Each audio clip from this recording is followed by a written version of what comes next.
Well, hello there. Welcome to Canary Cast and another successful Norwich win. I'm joined by, again, the ever-present Joe and Jacob. Joe, how are you? Good, mate. We expected a win. We wanted a comfortable winner, and we got it, really, didn't we? Happy days. And, of course, Jacob. Professional as professional can be. A nice surprise. And yeah, just very happy. Comfortable 2-0. Thought Coventry were poor. But all in all, when you get the opportunity to dispatch a team, you need to do it. And we haven't done that enough this season. So 2-0, comfortable, move on to the next one. I want to start off with the following statement, and I want to just sort of gauge a bit of reaction. Is the Tont Cantwell we saw last season back? Yes, after tonight, yes, he was very good. Very, very good. And it's interesting, actually, when you watch on iFollow, the opposition commentary of how they laud him. They love him.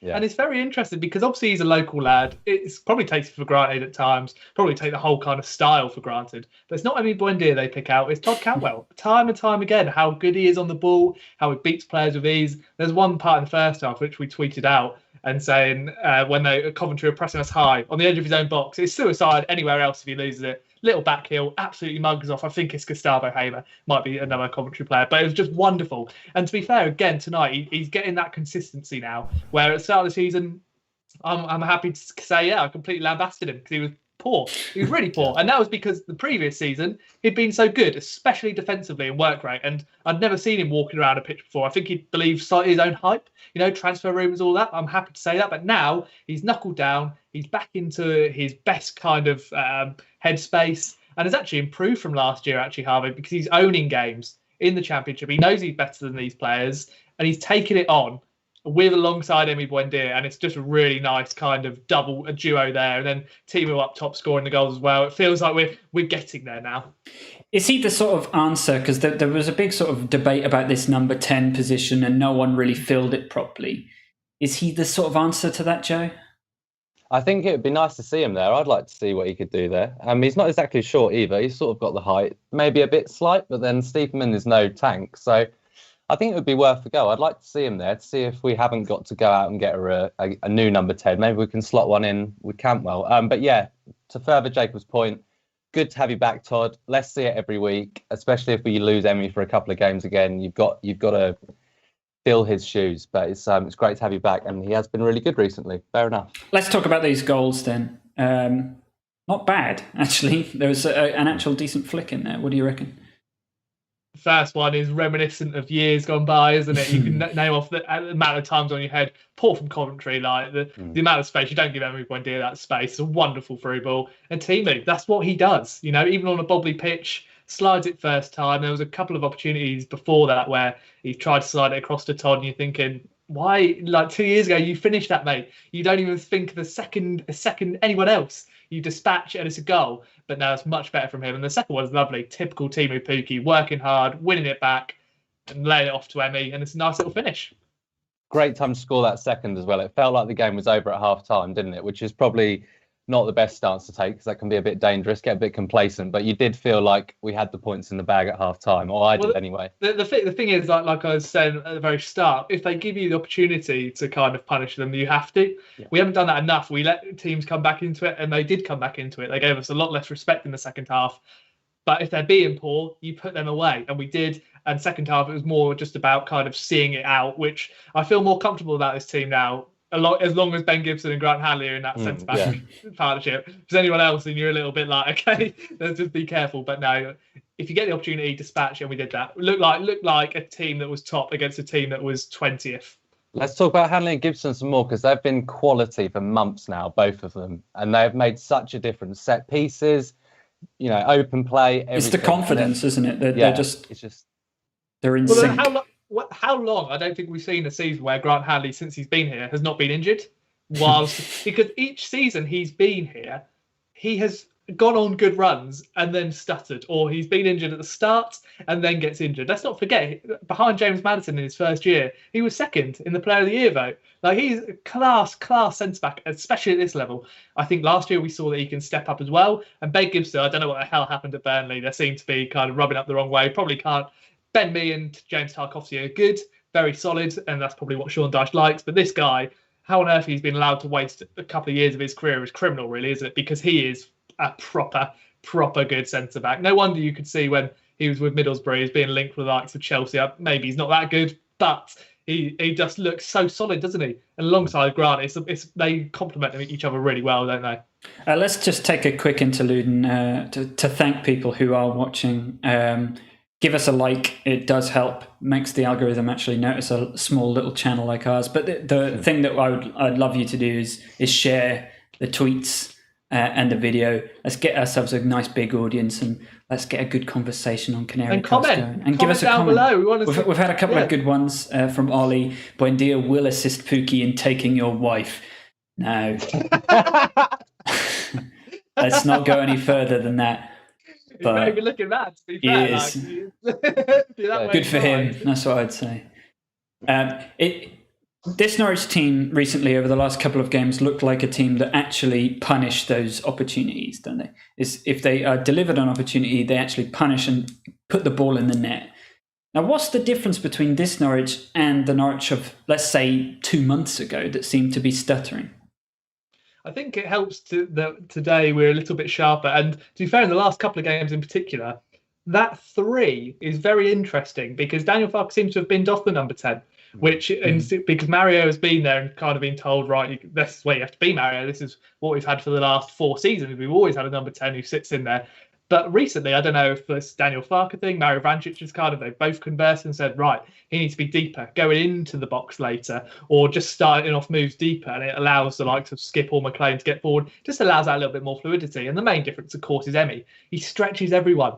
It stretches if he goes in field, the left back wants to follow him, and then the CDM might have to go. And then there's a space for Max Aarons. He is the difference. Like I said in the last video, he stays fit for the remainder of the games. You go up. It's as simple as that. Just to add to that, I think Pukki, when Pukki's in a wave of form like he is at the minute, last 12 months, it massively helps when he's on it because he's such a focal point. Like that first goal today, classic Timu, but we haven't seen him slot them away recently. Have we, Jacob? What did you make of his performance tonight? Because you've had a few choice words about Timu off camera recently. Don't know what you mean. No, I'm dropping you in it. You didn't write him off. But we've said constantly that his movement has been excellent. I still don't think he's playing off the cuff in terms of when he finishes. I still think he's thinking too long about it. The first goal was prime Timu Pukki. Yeah. Slots it away first time. But like I said, before that, tries to slot in Todd Cantwell when a couple of years ago, he never would do that. But let's not be harsh here. I think it's 14 goals in 27 games, slightly less than a goal every other game, which is very good at this level, isn't it? You need him to be getting 20, 25, absolute max. Compared to like an Ivan Toney, who's going to absolutely smash the records this year, you probably think, oh, wow, what if we went and got him as well? What do you think to that, Joe, by the way? I think if Timu Pukki gets 20 goals, he's done his job. Like, you want a 20-goal a season striker if you're going for promotion. And if he does that, he's done his job. Well, Adam Egan's still going to get 10. I do want you to talk about Ivan Toney. I want you to eat your words live on air. Yeah, he's absolutely killing it. Fair enough. I was wrong. But, Adam Eden, it would be nice to see him chip in, to be fair, Jacob. Like, you would want 10 from him, probably from Hugel as well, but that's a lot of goals. But yeah, I think on Pukki, if he gets 20 goals a season, he's done his job.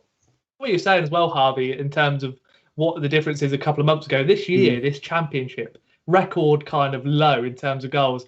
Because there's no fans. You look at the amount of teams that just kind of defend for defending's sake. We'll go and play Birmingham in next midweek. And good God, I can tell you right now what we're going to be facing 4-6-0. It's going to be defence. And they're allowed that's to the be championship, isn't it? Yeah, but that's just classic Karanka. But like it's even like extremified because there's no fans pushing them on to go forward. So teams are a lot happier to just grind out a result. Rotherham at the weekend will be interesting because they pressed us really high, but they were at home. So maybe they feel more comfortable on a smaller pitch. But the amount of times with this year, because of one crappy season in the Prem, that we've had championship teams just going, right, here's our bus. Yeah. Here's the double-decker bus. Yeah. And then the lorry behind that come and break us down. It's difficult to do every single game, isn't it? Because there's no real space. But now with Emmy, he's so good. 9 goals, 9 assists. I think it's like 86 chances created in like 23 games. He is an absolute joke at this level. Someone's got to snap him up, though, surely. I don't know. I don't think so. It'll be between him and Max in the summer for me. and I think you let Max go. Whilst the hype is around him, the big clubs, Bayern, Barca, Tottenham have been linked, Man U as well. Exactly. And you think if you can get 30 mil and keep Emmy, bloody hell, for me, this is going to be a controversial opinion. I think Barley Mumba can get to that kind of level. We don't need to, if we go, we have to go up, by the way, because if we don't, we're going to lose loads of players, and of course Janulis and Gibson. But we just have to go up. That is the situation, isn't it? We've got to now. I think you'd be extremely disappointed not to. I know we were saying about Brentford last week, and me in particular said I think they'll go and win this league. They know how to bottle, Brentford. They keep bottling. But I still think they have the quality and the firepower to go up. Swansea won tonight just about. I don't know if they do. And we are in the position where we've got the best depth out of those other two teams. We've got the experience and we've got the better individual players. If we don't go up, it will be... it will really, I don't know how we wouldn't have gone up, sort of thing, because this championship's here for the taking, and this is what we just need to do now. What we did a couple of years ago, just keep going on that roll. Well, I remember we lost to Preston after being knackered, and then we just went on even if we didn't play well, we drew. We did not lose for the rest of the season, and that's just the kind of record you got to keep up now. Man of the match, who do you reckon? Start with Joe. I might have to give it to Todd. Yeah, fair enough. I'll give it to Todd. But just a quick shout out for Janulis, because I thought we saw a much better performance from him tonight. He was winning the ball high up the pitch, which was nice to see. And yeah, just he looked more switched on. Didn't make any mistakes that I can remember. He looked much better, I thought. No, you've stolen exactly what I was going to say there, to be fair. He looked like a left back that was very, very good at this level. Looked like there was a couple of times where the winger takes the ball in or whips the ball in and Tim Krul deals with it, but he narrowed off the angle well enough so it's easy for Tim Krul. It's not an easy cross to put in. And like you say, going forward in the first half, he did some wonderful skill, which he's tried to do a couple of times, trying to take the man on. It actually worked in the first half, then played a lovely ball to Pukki. He's just fitting in now, isn't he? And it will keep coming, hopefully, by the time we get to maybe Brentford. He'll be fully accustomed, and that's the perfect game to see what his level really is, because they are probably alongside us, Watford, Bournemouth, the ones which are really, really top level at this level. So I think he's done well in terms of man of the match. I think you've got to give it to Timu. First goal was lovely, dispatched it well, and the second goal is all about him. That's what I love about Timu. When he's on it, when he's fully working to win that ball back, and then selfless. And second half, I think it was just a collective effort. I don't think anyone played poorly tonight. It was just good, solid, kind of professional win, really. Good all round. Just a reminder, we will be live after the next game, which I believe is Rotherham.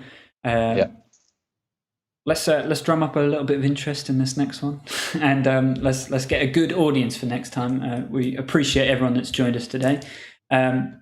Is there anything else we want to speak about this game? Because I think otherwise, other than it being a thoroughly professional performance, is there much more that needs to be said?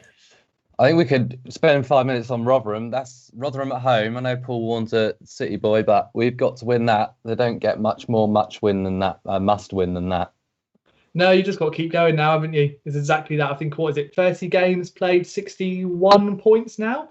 And that's what you need to keep doing, You need to keep getting more than a point a game on average. I think it's 9 wins now. 9 wins, 5 draws, 3 losses. I'm just going to keep counting them down until we keep winning. I think it might be 8 wins, actually. I can't remember off the top of my head. But anyway, we just need to keep winning. These kind of next 3 games, I think it is, 3-4 games before Brentford, realistically, Norwich need to win each one. And it doesn't matter if it's comfortably, not comfortably. It'd be better for our heart rate if it is kind of confident and accomplished. But you just need to get them done, get them won. And then Brentford is the main one. Hopefully they've slipped up by the time we come to face them, because I think by the end of the season, 3 of our last 4 home games are against Watford, Bournemouth, a big teams. So you really want to be dispatching the weak teams straight away, so you don't have to rely on those trickier games. But Bournemouth will be dead. Bournemouth and Rotherham will be difficult. Thierry Henry's Barming Army, do you mean? That'll be very interesting. No, they're not with that. Not with that coaching. You don't. We've tried it, and especially in the first season, very, very rarely do you get to coach unless he is top level, which Thierry Henry is not yet, where he's going to take to the championship like a duck to water. They bring in someone like a Paul Cook and Alex Neil, someone who knows the championship. That squad goes up. With Thierry Henry, it's a risk that I would not be willing to take. Don't fancy that at all. No. That's good news for us. At least we can. There's a space less for us to worry about. Yeah. I'm going to make an emotional plea to everyone watching at the moment. If you haven't already, please subscribe. It does help us a bunch. And give the like on the video as well. We do really appreciate it. We understand we're the little guy, but come and join us. We're nice here. Not forever. Not forever, but ever growing. I'd like to call it, Harvey. Ever growing. Thank you for joining us, regardless of that. Is there anything else we want to say before we wrap this up? I'd actually like to apologise for the state of my barnet, to be honest. It's got to the stage where I can't do anything with it. Harvey, I know you're there as well, but I just think you've had to look at this for a good 20 minutes now. It's not great, so apologies. I've gone for more of a Boris Johnson look, I think, of just going... Yeah. Then we won't go into politics. We won't go into that. We'll be here in a long time. But no, I think that's it. We'll be here after Rotherham, so make sure you like, subscribe, all that. Ding that bell notification as well, so you know when we are going live. Follow Twitter, follow Instagram, all that good stuff. And I think we'll see you in the next one. Yeah, excellent stuff. Thank you for joining us, and we'll see you next time. Later.